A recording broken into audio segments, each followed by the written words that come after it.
So we have confirmation of board member attendance and voting.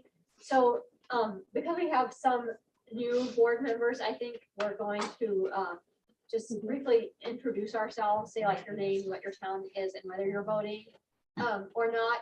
And then I think we have a soon to be new board member, right?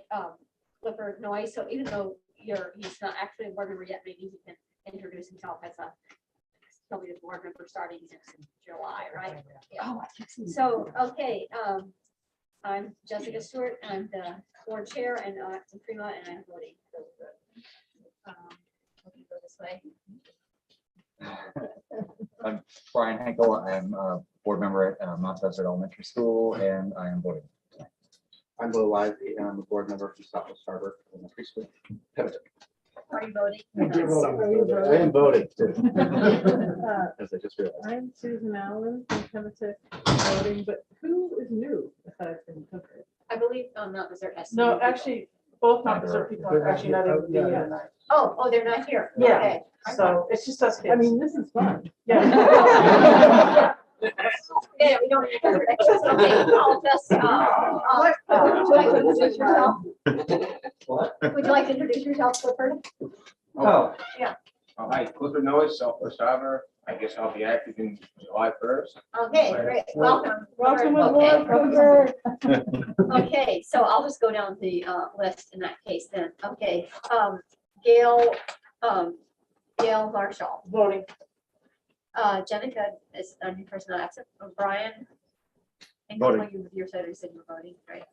Jamie Whitehead. Voting. Okay, the other person's not here. Okay, Dwayne Holt. He's not able to attend. Okay, Robin Sue, Voting. Marie Yarborough, Voting. Lily. Voting. I guess you're all voting. Patrick. Patrick is not able. Okay. John Fetch, Here voting. Susan, Voting. John Eisenhower. Not voting. Okay, Jim Sawyer, Not voting. Jessica Bass, absent. Carrie Hayes, Here voting. Roger, Voting. Eliza is absent. Okay, Jennifer Manila.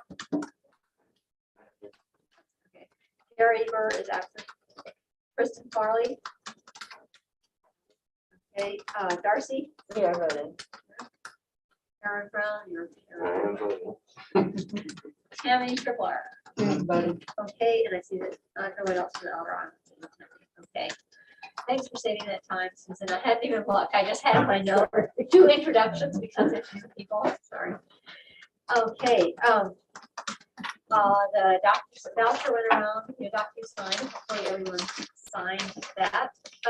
Is there any public comment?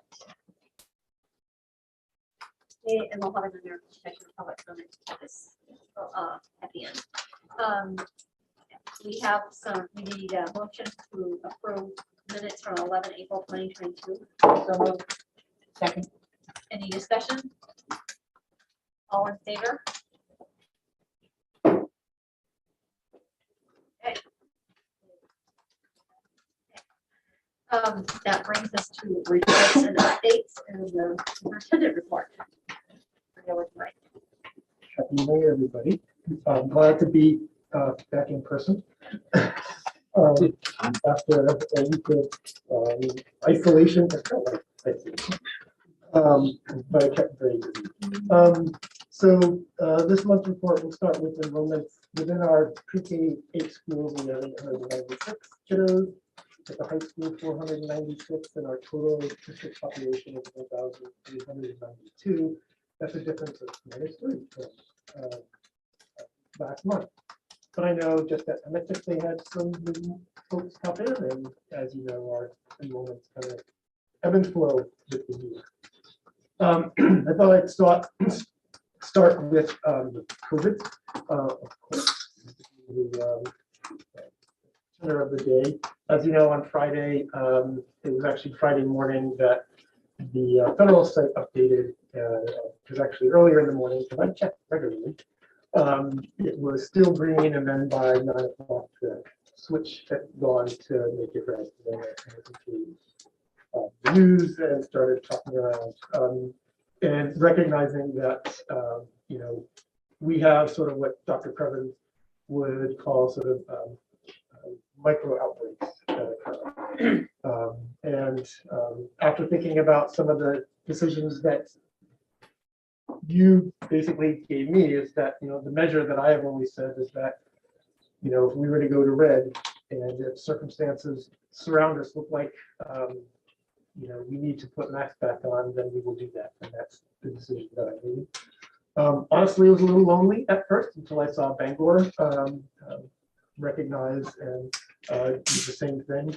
One of the things that led to my decision was knowing that the Brooklyn school had to go remote because of staffing and student absences. I had spoken to the Beach Hill School principal superintendent, and they were sort of on the verge in terms of what they were doing and instituting masking.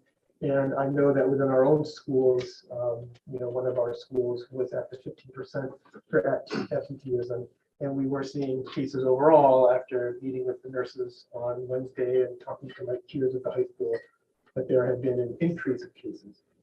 My biggest concern at that point was thinking about not wanting to go remote. And I think if we were to sort of talk about, what is in the best interest of kids, if being in person is the most important thing for learning, then I'll do what I can to make sure that that happens. And if that means we have to put masks on for a little while to try to support that, to sort of break a micro outbreak, then we'll do that in support of that. And so that's why I sort of went with that decision. Also, that same day, later in the afternoon on Friday, the Jackson Lab also instituted masking, both at the laboratory here, starting today, and at their facilities in Farmington, Connecticut, and in Hartford, Connecticut, because those regions had also turned red. And then in the meantime, so I haven't really, I'll be meeting with local superintendents again on Thursday, but the YMCA today was masking inside. The hospital, of course, has always been masking, but they definitely tightened down in that. The national park, as of today, is any of their inside. I was told that they went to masking, and the Volta climbing gym over in Trenton was another local institution that has instituted masking for the time being. And so, people are trying to do their best to prevent, and for me, it's that need to go remote. That's the most important thing. And if doing so helps present the spread, I think, I think that's a good thing to make sure that teachers and kids are together. I did speak with Dr. Crevins, and earlier in the year, he and I were talking, and he kind of spoke about this cycle in terms of waves, and as genetic variants change, and it's kind of like in this 4 to 5 month cycle. And the first thing he said to me is like, well, we're here again, and he's like, the cycle is making its way. And we sort of talked about the idea that the micro outbreaks are clearly a problem in causing staffing issues and student absences. And that's across the board at schools, whether you're in Portland. They are seeing a rise and an uptick in Brunswick, and as you look around in schools around the coast. And when he and I talked, the idea was that masking is an effective way to deal with explosive growth in COVID. And actually, March 10th, there was an NIH study that found that masking did reduce COVID-19 cases in schools by up to 72% when they did institute masking. Now that study, and they clearly say, was during the Delta variant. However, with any kind of virus spread, whether it's Delta or Omicron or Alpha, that having the mask is a protective measure. And one of those, if our goal is supporting in-person learning, then we'll continue to do that. Hospitalizations have tripled in Maine, and so that's important to recognize, and that's sort of one of the measures that the CDC is sort of using in the new color code. It is the hospitalizations, positivity rate, and the number of cases that are happening. So, we're seeing all three of those make their way up. The other thing we talked about, because often, you get questions about whether or not, well, if you've had COVID, you have some protective measure. If you've had the vaccination, there's some protective measures. And back in February and December, we had the Delta variant, and that is actually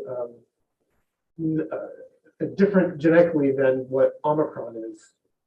Omicron came out of the Alpha variant. And so when we see people who either had Delta in the wintertime and then they're getting Omicron, well, that's because their immune system doesn't have the same fighting power. Is probably the infection a little bit less, and I'm really thankful that I had my vaccination, and you know, it didn't feel like any worse than my normal allergies that I have on a regular basis this time of year. I'm thankful for that. But that's some of that disconnect and trying to figure out, well, why are people getting sick? Well, they're genetic variants. Those genetic variants work differently on our immune systems. And so as we continue talking, you know, he thought it was, you know, definitely a good idea to make that move and then to watch, you know, carefully, you know, if we move back to yellow, you know what that looks like. And, you know, I'm definitely not interested in kind of popcorning up and down. You know, want to make sure that if we move to yellow and that happens on Friday, I'm not going to take masks off. Right then, we go through the rest of the day and then I put a message out. Start on Monday, if that's the case, depending on what the data shows us. And so that's where we are. And you know, last week, case-wise, we started to see increases. And so whether that is with the high school, with students being out, and some of those were stomach bug as well as staff being out. We had some schools that hadn't had any positive pools in a little while, and then cases are starting to pop up. So, you know, we are seeing an increase in numbers with staff. Some of it is just regular sick, and some of it is COVID. And so we'll be watching those, you know, really carefully. And so, what's the next thing I was going to talk about? Oh, pool testing. Pool testing does end this week. As you know, we had an opportunity to think about continuing with pool testing through federal funding. However, even though a good portion of it was the same company, we had changed some of the protocols that you would have to do. So not only was a student doing the swab and then being part of a pool, then every nurse had to have an individual test tube with that person's number and label on it. They would have to do another swab, and they would have to then manage all those, scan all those, depending on the size of the school. You know, that could take you all day. I think our nurses probably have a lot better things to do in terms of monitoring and assisting families in terms of suggesting how to use our antigen tests to be able to monitor kids. And it just seemed that it would be a little bit overwhelming. Also, there were no longer couriers. The schools would have to deliver the FedEx. And I think, you know, Dr. Shaw's point about it seemed like with the new variant, pool testing was kind of like trying to catch the bullet train on a bicycle, kind of makes sense. And that we would use the antigen tests. And finally, our antigen tests are starting to come in from the state. We received all of our outer island allotment, and we'll be sending those out. So as soon as we have those, we'll get them out to schools so they can be distributed. I'm hoping that this week, all the schools will get their allotments so they can then go out to families with a little blurb on how best to use those. And we'll kind of have that tied to our symptom checker that we guys can use. So that will have a little blurb on it on how to use those antigen tests in an effective manner. I talked about one of our schools over the islands is an outbreak status, but you know, I worked with that principal to make sure that we're continuing with in-person learning with factors that's supporting kids and teachers. Any questions on one of my favorite topics? You know, when we put the masks on in response to an outbreak, it's an after the fact. It's not it's an interruption. It's not as much of a prevention. And when we think about taking them off, when we reach the yellow zone, when it's, which I understand it still recommends that masking inside, we may be falling into the same trap that we have throughout this thing. Things just start to get good and everybody throws out their masks. And bang, especially with Omicron, which the other thing about it is it's infinitely more contagious than the prior variants. I would note that Jackson Lab is, their policy is everybody, first of all, has to be completely up to date with their vaccinations. And once they, now that they put masks back on, they're not coming off until they're in the green zone, as opposed to the yellow zone. So I guess I would just throw that out there as a possible factor. There are tons of cases. We have all had experiences, I'm sure by now. If we have it in our own family, I had to go to the vets today, and it turns out that half the staff was that sick with COVID. And I got met in the parking lot by one of the remaining staff members. So it's everywhere. People in the hospital would get it. People who work at the hospital are getting it for the first time. And they're out. So everybody's having those problems. I guess I would just ask us to consider that when we think about when we make a decision to, when it's best to remove that. Like, can you remind us, please, what the allotment is with the home test? It's, it looks like it said in the notice from the state 5 to 6. It looks like it's going to be 6 because they're coming in packages of 2. And so when we counted today for one of the islands, it went through the staff list and the student list. So it'll be 6 for every kid and every staff member. So you get 3 boxes of 2.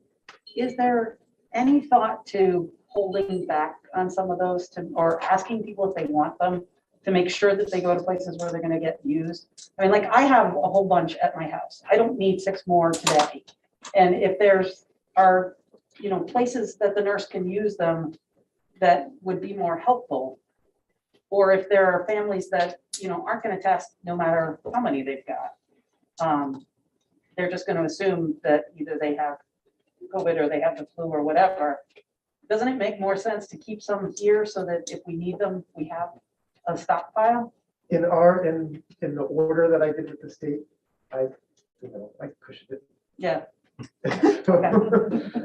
Knowing that we have people that work in our system and so I made sure that we got an appropriate number, and we still have a lot of Binex tests. I still have a number of boxes. I think maybe between 10 or 13 still here, and I know nurses, depending on where they are, still have a good collection of those Binex tests that they got through the pool testing. But that's that's something I'll suggest in terms of when we go to hand out. Maybe that's something folks want them, they can have them. But I think we'll have enough around to be able to hand out if need be, if folks start finding out. Okay, but that's a good suggestion. But they do have expiration dates, so you don't want to stockpile too much, because the first ones I got are already out of date. Not from the school, but from the But the ones that people, Marie, the 10. Do we have a supply of masks at all the schools and what's the protocol for for students? If they're like, I know I'm like, oh gosh, I'm running out of my box, which I can get more, but sometimes it's hard to, you need some hand. So, and what's the protocols, and is it by school? Like, how do we figure that out? each school has their allotment, and I know that they have them. They were ordering them for kids up until March, and I think most schools still had a bunch, and principals will, I'm sure after the notes that I sent out on Friday, are frantically looking at their stocks to see what they need to do. Because we had said at that point in time that we would still provide masks for students and teachers who chose to want to wear them as an option. So it's, we just have to ask if they're running out of them.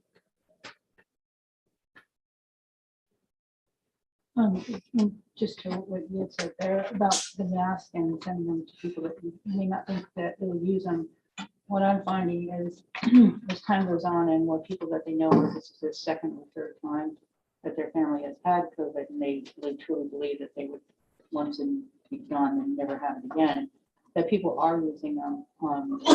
I've had people send me them from my household because I'm an EMT and my daughter has asthma. And so we had a little bit of stockpile, and people said, hey, I'm concerned, the school, they tested negative at the school, and then there was the weekend.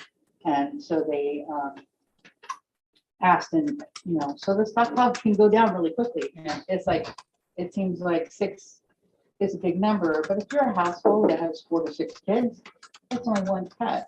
And if they want to test like Friday night and then test Monday morning or Sunday before they go back to school, they've used all their tests. And so but the thing about stockpiling is like when I've had tests, I make sure to take the dates and then pass them out. And in our community, you can make people aware, you check your tests, make sure that they're still viable before you, tuck them away in the back of the drawer, put the oldest ones off and that kind of thing. But I think it's important that we have faith that people will use them. And I think people are it's so transmissible that people are like being a little more proactive. I think we all got really lax, myself included, took masks off for the first time last weekend. And it's really making me think like, probably shouldn't have done that. But so we just got to be really good about how we plan. My concern for our plans is we got to make sure it is best for everybody. How are we going to reach the kids who are, it's going to be so staggered in all of our communities. Like this group of kids will get it. Well, these kids didn't get sick for 2 or 3 days later. These kids did 2 or 3 days later. And so they're all going to be missing, and we've got to make sure that we're getting things sent home or creating that, link somehow that these kids stay on track. Because just because some kids are in school, like my granddaughter came home and she's the only kid in the class. And that might change tomorrow. Some of the kids that are missing might be back. Some may not be back. But it's like, how do we make sure that all those little kiddos and big stay on track and in the best way possible? Like, I was thinking that we have beautiful weather and hopefully we can be outside as much as possible. It's a lot of things to consider. And I do think that the yellow is not, I wouldn't before like taking the mask off on yellow, I would want us to go all the way back to green, and hopefully it's just like you said, a wave and gone, and roll out. Just to share that every student, so if you had a family of 4 and they were all school age, they'll all get tests. You get 24. They get 6 feet. Okay. Yeah, you'll get, each one of them will get a 6 tests. It wouldn't take one. Is that your report? That is, oh no, I have more of my report. That was my COVID report. Okay. And just so that, as you know, we'll be voting on collective bargaining with the MBI support staff. So, that's exciting. The past month, I was out at Swans and able to watch the kids come off the boat after their track meet. Boy, that's a long day for those kids, especially on a rainy day. But they were excited. Maybe they were excited to be back home. But they all said that they had, they had a good time. And then I also spent some time at Tennessee. In terms of an update on budgets, all of the school committees have passed, but recently Mount Desert approved their budget last week and returned $84,000 back to the town as part of that process of where we're always taking a look at our budgets right up until we get to those meetings. Southwest Harbor passed their budget the other day, and Frenchboro actually early April approved. The school board approved their budget. What we have left is we have Tremont town meeting tomorrow. We have Trenton on the 17th next week, and then we have Frenchboro. I think it's June 15th, and then Bar Harbor is the 7th of June. So then we'll be okay. Some policy update, just to know the policy committee is actually working on harassment and staff conduct, and we're actually going to gather a small team to take a look at those.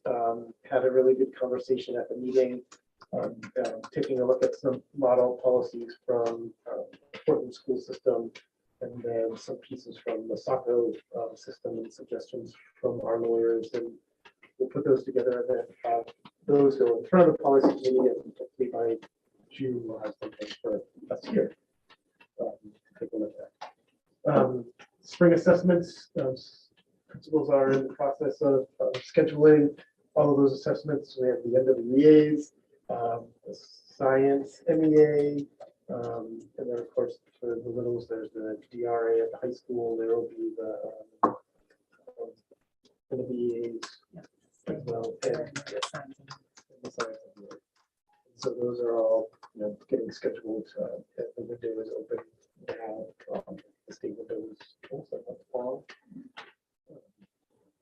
So we'll be interested to see those results, and those will sort of play a role in teaching learning that happens next year. The reorganization committee, and we'll talk a little bit about that, has a planning session coming up tomorrow to really start putting our teeth into that. And after that meeting, we'll probably have something a little bit more detailed about sort of going forward on that. Principal searches, Connors Emerson hired Heather Webster. Pemitic, there is a nomination. Christine Gray is the person that I am nominating after that process. In the process of setting up interviews for Cranberry Island, and then still working on finalizing the team for Swans, and hope to have that all wrapped up before the end of the year. And then principals are working diligently on filling staff positions at their schools. And they talk about those at your local meetings. And just a quick legislative update. Our business office spent some time on the law, which is LD 1874, which was to clarify the COVID sick bank federal piece. And there was some question in the earlier version where it ended, and so now they clarified it where it can be extended, and there's some rules around how that's going to be used. And Nancy and the folks at her office watched Drummond with some workshop on that, and then so they're going to develop some things to hand out to staff, because there is an extension. So we have some staff who, whether it's ed techs or teachers, who may be eligible to use those funds if they were out or taking care of a family member, a student, or a child care center closed, and where the MOA didn't cover that. And so there's that fund can still be used. And so Nancy knows all the rules and is going to work with staff to be able to make sure that folks get taken care of that way. I did have a meeting with the association last week, and they were excited to hear that, that got clarified, just trying to figure out how that was going to work. And we talked a little bit about an opportunity to have teachers and board members just sort of get together, whether that's a barbecue or something in terms of thinking about sort of that repair and moving forward. And so they again brought that up in terms of wanting to do that. So we had a great conversation. That's it. Questions? Okay. So that brings us to the directors of teaching and learning. Veronica, did everybody have a chance to read the May note? We're pretty excited that May 20th, we're kicking off our first cadre of teacher leaders, and we're reading their agendas right now, meeting with them, coaching people who need a little extra support, and pretty excited actually. We're actually, I don't know why I didn't expect this, but they're pretty phenomenal. So people have really been doing some excellent leadership in their own pocket, so it's good to see. And it's necessary because the work we're doing is complicated and many hands make light work, and that's what we've been saying from the beginning. So we'll let you know how that goes. But my talk today really is about the high impact teaching framework, which is new. It's attached, and if you would like a hard copy, we'll pass these around and you can choose if you want a hard copy or if you want to just look on it online. But if you've had an opportunity to read ahead of time, it's up to you how you want to reference it. So this is our front page. Two parts to it. The front page is a reflection process, and then the framework itself is really a description of what we call best teaching and learning practices in AOS 91. So this was developed really because we were invited as new directors of teaching and learning to take a look at our supervision and evaluation framework. We know that feedback is the best way in which all people grow as professionals, and it's really important to have a strong, robust supervision and evaluation process in a school district. We also know that it has been carried out with varying degrees of success throughout the district, and then of course COVID we suspended. So before we went ahead and took a look at process, like, hey, how many times do you get observed, and what's the form, and what should the process in terms of debrief be and write up and reflection be? We thought it really important to take a look at what we were fighting for in the first place, because this is our measurement. We're saying this is what good teaching and learning is. So that was called our 10 elements, and I was part of that committee 10 years ago. It was a pretty diverse group of stakeholders that were involved in that process. This was a little more streamlined, but when Rhonda and I took a look at it, initially we knew we had to update the 10 elements because it just wasn't in alignment with what we knew from research. So we've done a lot of work in this district with trauma-informed practices. We know a lot more about the brain and how kids are learning. We've made big moves, like our expectations of conversation are not a debate, but dialogue. And so for various reasons, we needed to take a good look at it. And so we made some important shifts. Another thing about this document is it's not too fundamentally different. It's still rooted in the 7 C's. That's what the 10 elements was rooted in. And that's a pretty popular framework, a research supported framework. When we met as a committee 10 years ago, we made it 10. And I think it was really 9 and we wanted to make it even 10, and we threw on 1 more C just to have a clean number. The problem with that is that the add-ons were really amplifying things that were already inherent in the 7 Cs. And when we added them on, we created a little bit of confusion. So we kind of cut off some of those and embedded them where they really belonged in the first place, but just amplified them in the actual indicators. So we didn't quite lose it, it's just folded in.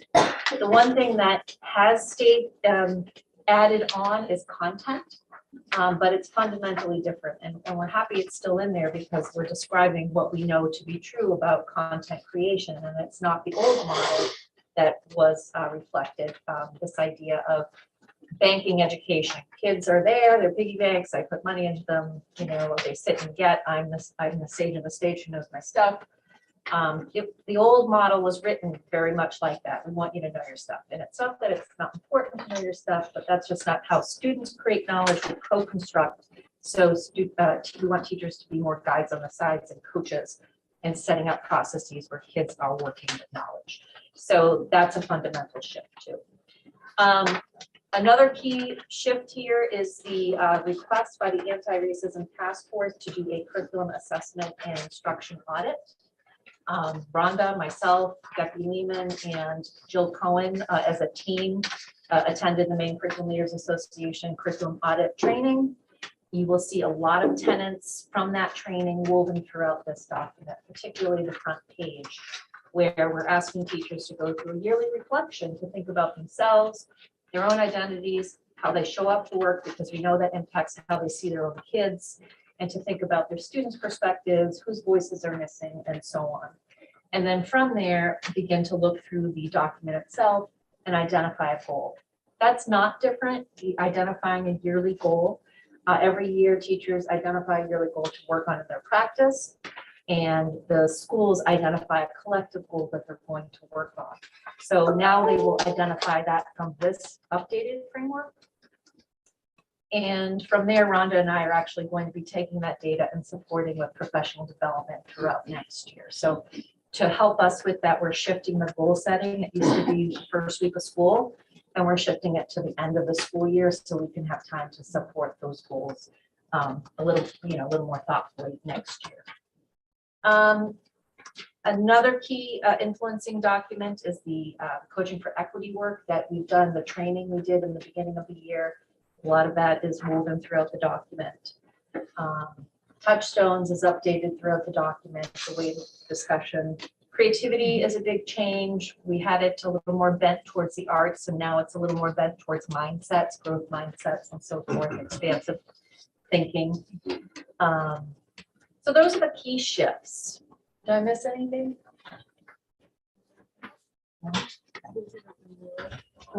Yeah, I just have one question. So are you encouraging teachers to just choose one of these indicators each time so they can just zero in on? And then in subsequent years, encouraging them to choose other ones and not going down? Yeah, every year if you choose a goal. We don't necessarily say you can't pick that same goal again. The goals are designed to really interrupt inequity in your practice. And if structured literacy is something you need to keep working on and get better at, then we want you to pick clarity, right? Because that is a way to make sure all of our kids are strong readers. So you may stick with that for a few years. And you will have a discussion with your principal in terms of what your goal is. How did you come to that decision? What were you thinking behind that choice? And what do you plan to do to improve and get better at it? So that's part of that process too.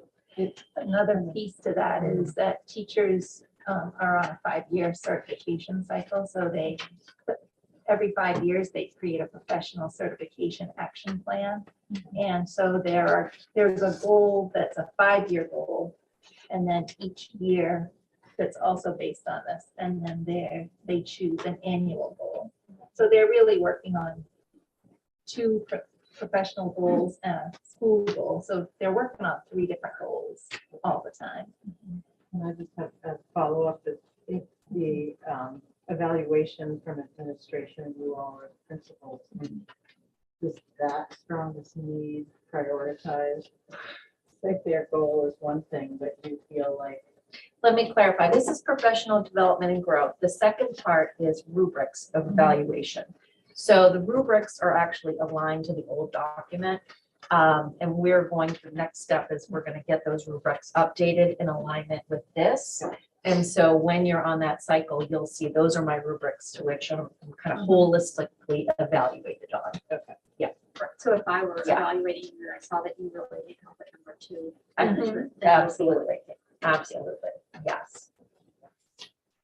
You answered some of my questions, but how is this presented to the teacher and when? Like when I'm a brand new teacher and I come on, is it who do I sit with and someone says, all right, these are, you have to teach your class and plan your this and that, and you have to do all of this. It seems, I think it's very rich and wonderful, but it also seems incredibly overwhelming. This is an ideal, and this is what we're aspiring to. You're absolutely right, Lily. And our hope in being more clear is to take the vagaries out and to be explicit and say, this is what we're really shooting for. And we've always known this is a complicated job.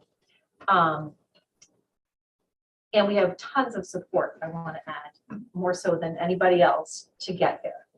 And in terms of how are we communicating this? Well, first of all, I'd like to back up. I didn't share that we're sitting with small groups of teachers currently. We're more than halfway through. We should be done in 2 more weeks. And we're taking very seriously our mantra in terms of interrupting inequities. It's one conversation at a time. And so we're trying to create real deliberate spaces where we're sitting and reviewing the material and answering any clarifying questions and debriefing. And generally speaking, I mean, we've been overwhelmed by the positive support and appreciation for the specificity in the indicators because it helps them to better goal set. So that's been positive. In terms of new teacher on-ramping, we have just spent the past couple of days designing a better on-ramp for our new teachers where we're now going to go 2 days. It used to be 1 day. We've done 2 days now, and we've also divided it up in terms of support. So now they have common study leader supports. Those are going to be content driven or grade level driven supports. They're going to have, us in terms of framework and support. They're going to have a mentor, which doesn't have to be a third grade teacher. If you're a third grade teacher, there's different responsibilities involved in that process, which is going to be kind of the generic support for all. And then we have instructional coaching. So we really have a kind of a multi-pronged approach to making sure people have the information they need and the support they need to do a good job. Thank you.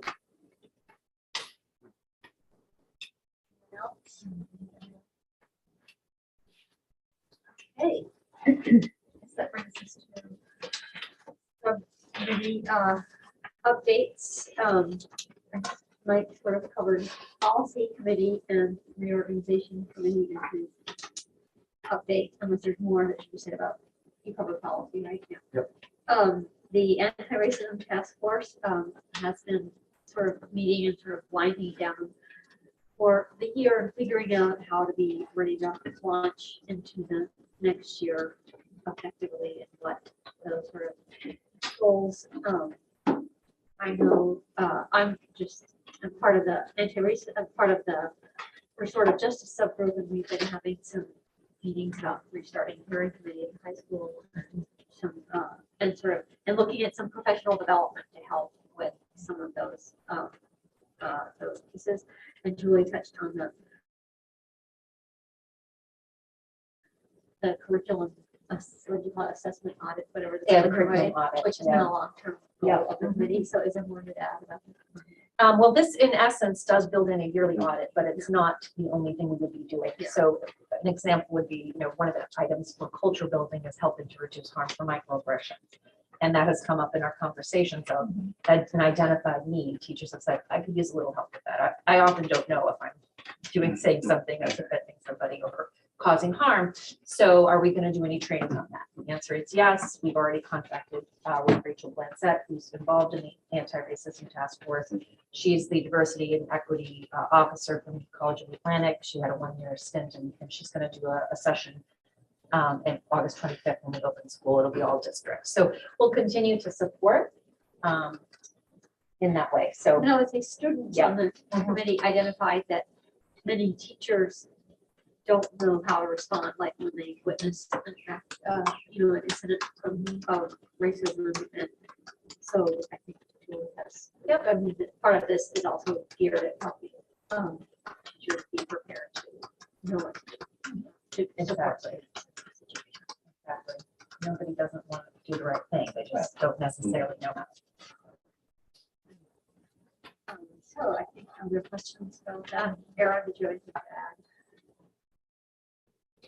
I think it's part of it is just explaining to the students and everybody involved in the anti-racism task force that it's a process, and that it's something that we're trying to create an atmosphere that we're moving towards. And as this unfolds, I think we'll see it kind of expand and grow. Like the hearing committee is one of those things too. It will be something that will create an atmosphere where we're starting to have more of a restorative justice sort of a focus in the climate. And then once we have more people, the support will grow. And I think that's a lot of what, then nothing's instantaneous. I think that's part of the communication that we have with them, is that the more we talk about it, and the more we create that sort of focus, it'll happen slowly.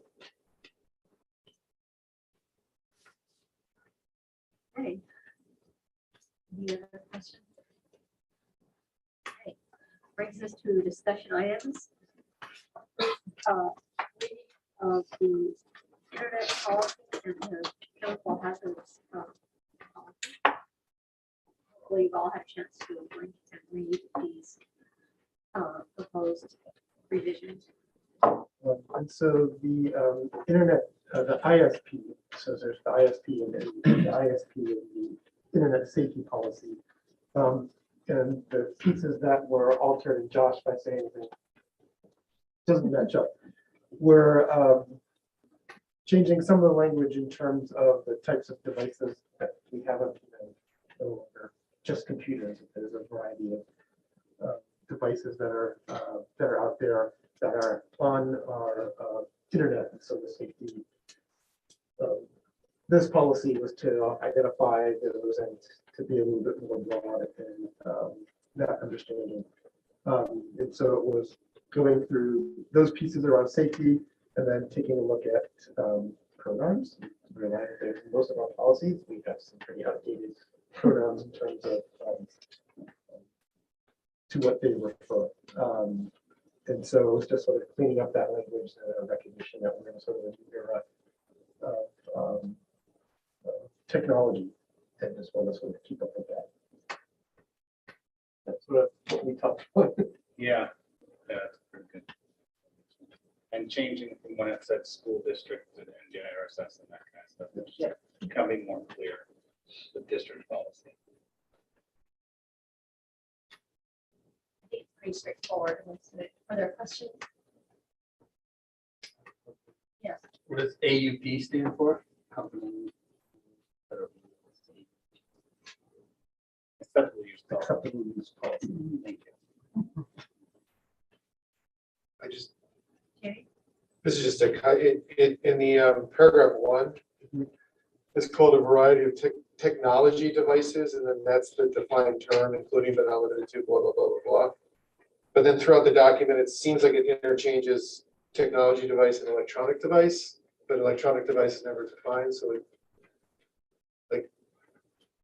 Yeah. I would just say pick one. Yeah. Make it the same. Yeah. Right. Karen? It talks in here about the use of the networks being a privilege, not a right, but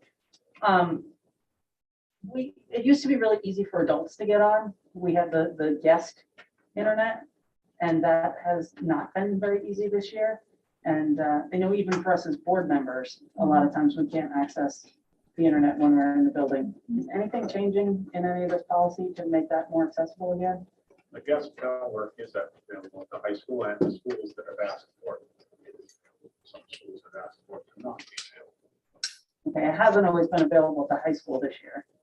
But they, Maybe it's just not working properly. yeah, that's what we'll have to look into, because it is supposed to be available here. It is speed limited because that's the network that the students are allowed on with their phones, so we consequently throttle it back tremendously, so that it's not a attractive honey pot for them to spend all day.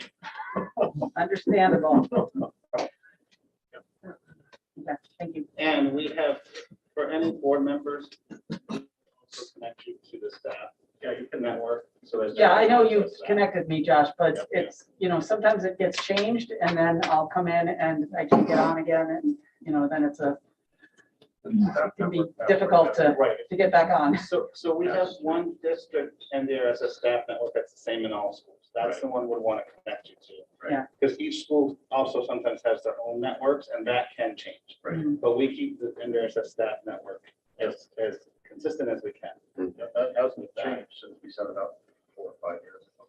Oh, okay. Well, Sometimes when your device changes, it doesn't. Right. Sometimes computers get a little wonky with what, we have to kind of delete it. And it happens with updates and stuff sometimes. So, does everybody need the password? Really provide it to you. Yeah, see us afterwards. Thank you. So we'll bring this, unless there are more questions, we'll bring this back for as an action item at the next meeting. Are there any more questions? After we address Jamie's comments. Okay, so bringing us on to chemical hazards. So the big difference between the chemical hazards between the two was number one, the new policy, there's a change in the coding of it, but also it points a little bit more directly to some of the OSHA laws. The older policy made reference to things that we've done in the past in terms of phasing out mercury, that was in 2003. And so this is just sort of an updated policy in terms of making sure that the hygiene officers have access to an understanding of what OSHA laws that are pertaining to what their job is and identifying what we have in each building and how to categorize them. So it's just sort of an updating of that process. Are there questions about this policy? Okay. And one day people want to ask me the story of when I first got to Conard Emerson and exploring their chemical cabinet. That was exciting. Well, maybe the barbecue. Maybe at the barbecue, I'll tell that story. Special people coming in, special barrels to take things away. Okay, that brings us to action items, establishment of administrator salaries. So Michael, it's fine that people will remember that because of contract negotiations, we normally would have covered this piece back in school. We did the contract, but we didn't do that, so we are doing it now. So in December, we moved the contracts for your central office administrators through their cycle. And just as we have been working on taking a look at the teacher evaluation, I will be looking at and spent some of my time with principals last week and looking at, because the model in terms of central office administrators and principals, that feedback and evaluation model are somewhat similar. And so I will be continuing that process or restarting that process in earnest with this year so that we can have some thoughtful feedback for our not only building administrators and their growth, but also our central office staff, and making sure that that is robust. And then the one thing that didn't happen at that last meeting when you voted folks to continue their contracts through this year is that we didn't have a salary.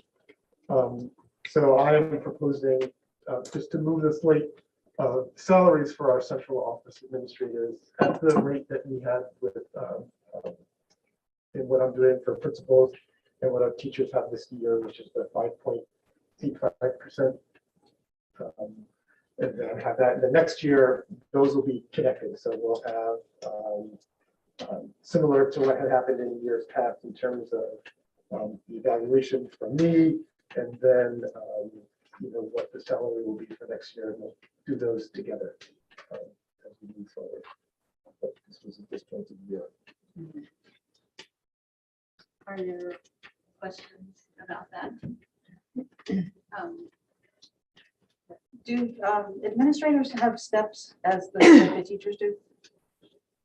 Not in a formal sense. I mean, typically as you gain experience, they go up, but they're not on. Okay. Yeah. Typically, there's for principals, there's a 1-year contract at the beginning, and then some districts do a 2-year rotation where you tack on a new year, and it's 2 years. Ours is 3 years. Yeah. Are you looking for a motion? Yeah. I move we approve the administrative salaries with an increase of 5.85% for this next year. Is that specific enough for you? Any discussion? I think we did. All right. Well, let's do that. I just want to be clear. So the elementary school principals and the central office staff, and who else? Who is In the central office. who's in this? Who's in the lump? That would This be, is just central office. this would be just central office. The administrative principals I'm doing at each. Okay, I apologize. That's what I didn't hear. Okay, Sorry. got it. No, you probably said it. I just didn't hear that. More discussion? Okay, all in favor?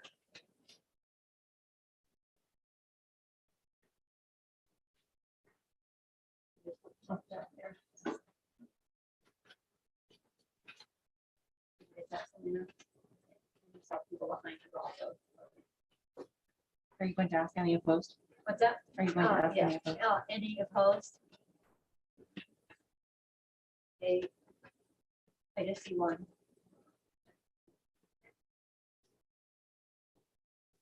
Okay.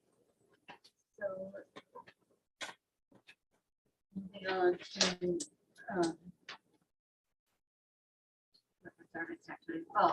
first and final reading of the Jlcd immunization of students policy. This is just an update from the law.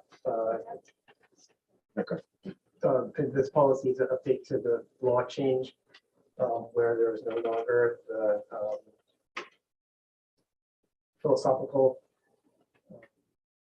able to sort of get out of your immunization. Now folks have the sort of a 90-day window, what they have to show within that 90 days. If you're a newly enrolled student or coming to us from someplace else, that you have a plan to meet your immunization.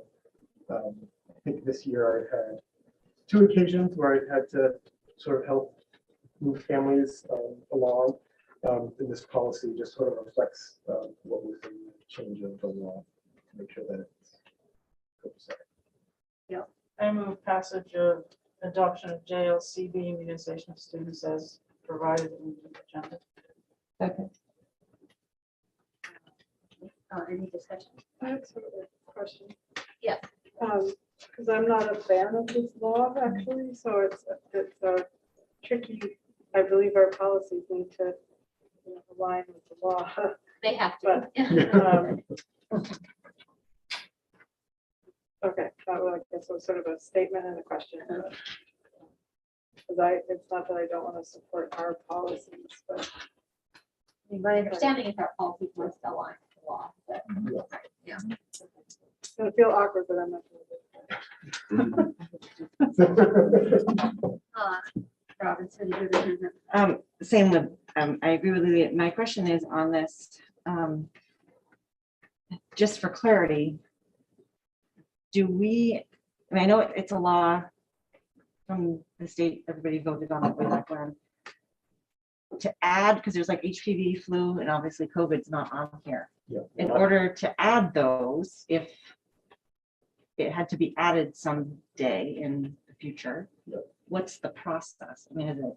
If the state was to add it, they would have to bring that forward to the legislature and probably start at the education committee. I haven't heard anybody wanting to add COVID.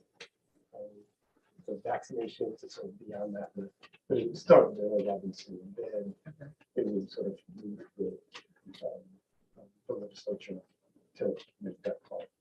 But I haven't been, there hasn't been, I haven't seen anything in any of the legislative updates where that's something that we're writing on this session. And if it's something that pops up, if I see it, I'll make sure that I mention it so people know. It's the legislature, so they, whatever their opinion might be. Thank you. Any other discussion? Okay, all in favor? Okay,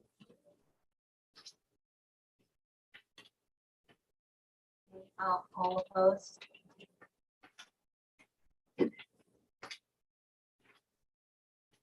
Okay, our next action item is second reading and consideration of the pest, integrated pest management. Don't get too excited, everyone. The hot button issue we got here. We looked that one over last time, and it seems to be good to go to effectively manage pests. Not children. Most Is there a motion? Yeah, I'd move adoption of ECD, integrated pest management. Any discussion? I just gotta say that in the past, there was a whole lot of discussion about this policy. A whole lot. There was. Well, that could be another, that could be a story, another story. That's right. All in Well, we favor? didn't get a second. Did you get a second? Yes. Oh, I have a question still. Oh, sorry. Who is the IPM coordinator? Is there one for the district? Each school has an IPM. Usually it's the custodian who acts as the IPM coordinator, and so they work with most of the organizations that do. I think we have Orkin, and I think they do a lot of the schools that may trust as the other organization, so that they would coordinate around any issues that can, involve with insects or rodents. So it comes back to it, but it's usually the custodian. Any other questions? Okay, all in favor?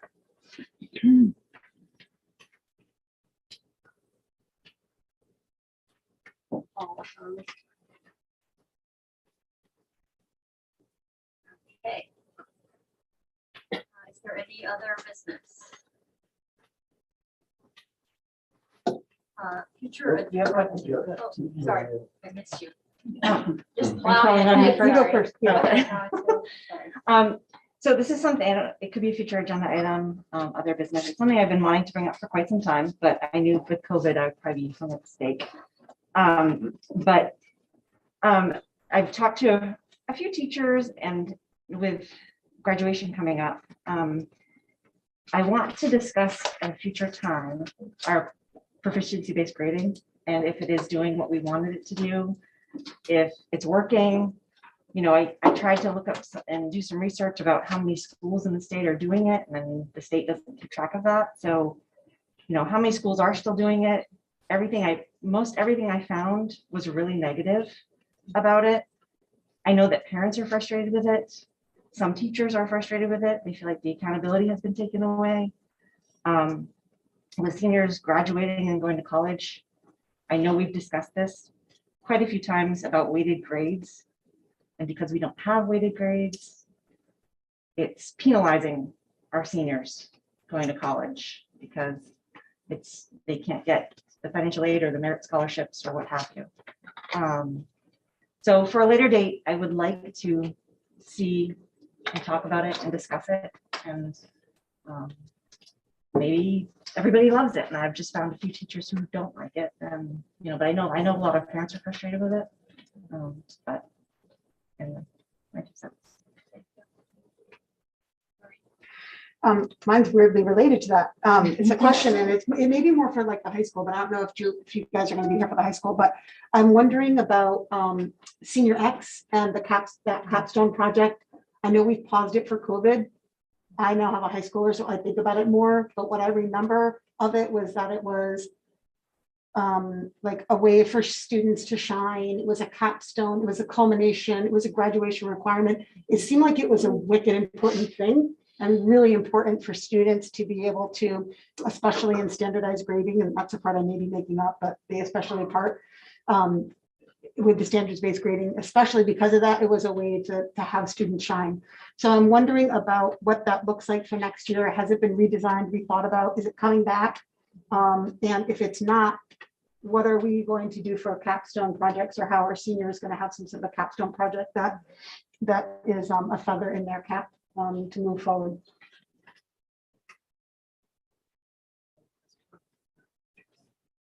That was a future agenda item. I don't know what it is. I didn't know if it was other business or a future. I mean, I just wanted to say it while Julie was here because I didn't know if you were going to be here for the high school meeting. Yeah. So I am. okay. And I don't know if Matt's going to want to bring that up. But At the I just high- had a clarifying question. Yeah.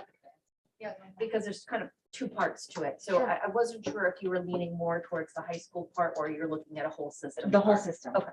Whole system, just that I know it's been exacerbated just by Yeah. seniors. And I know Ingrid, when she was here, had talked about weighted grades way when it started. And because I don't have any high schoolers, I don't know if that ever got taken care of. And I'm hearing now that it never did because people are dealing with this right now. So. And I can clarify my thing too. The reason I'm bringing it up now is because we have a high school meeting next, and then our next meeting is in June, which is typically a really light meeting. So I think that I would love to hear an update as a board member and a parent on what that plan looks like, if you have an update or you've been thinking about it before the fall. So that's why I'm saying it now, before the high school meeting and before the last meeting, which is typically light and nobody's here. So or can we don't put have it. Robinson's on the AOS and yours on the high school agenda? Yeah, is that Right, as long as it really can be gotten to at the June menu. No, can you tell I own a restaurant? At the June agenda. No. I just wanted to add on to yours is, I really have to say, I have been a panelist, did all that I could for over the years. I get asked, I look for the email, and to see the kids, I learned as much about them as they learned about themselves, and I just think it's really a powerful thing, having seen students that struggled all the way through and they put their heart and soul into their projects and just seeing the growth that they went through. If we have it back, I implore you all in this room, anybody, stand up and go and sign up for as many kids as they'll let you. And you're gonna learn so much from them and just really be touched. I think it's amazing. I hope to see it again and I'll, knock on wood, I'll be there. Sign me up. Because I think it's powerful. So good to have that discussion. So, is there any more, this is our second public comment session, is there any public comment? Oh, sorry. I just want to suggest, I just read a book that was really, really interesting to me that if anybody needs a new book to read, it's called Stolen Focus by Johann Hari, Hari. And it really, I think would be great if lots of people read it and we could have some discussion about the issues that come up. It's really fascinating to read. Any public comment? No, okay, our next meeting is Monday, the 13th of June, here, presumably here in this space. Now I will take a motion to go into executive session pursuant to MRSA 40560 contract negotiation. So moved. Any discussion? Okay, all in favor?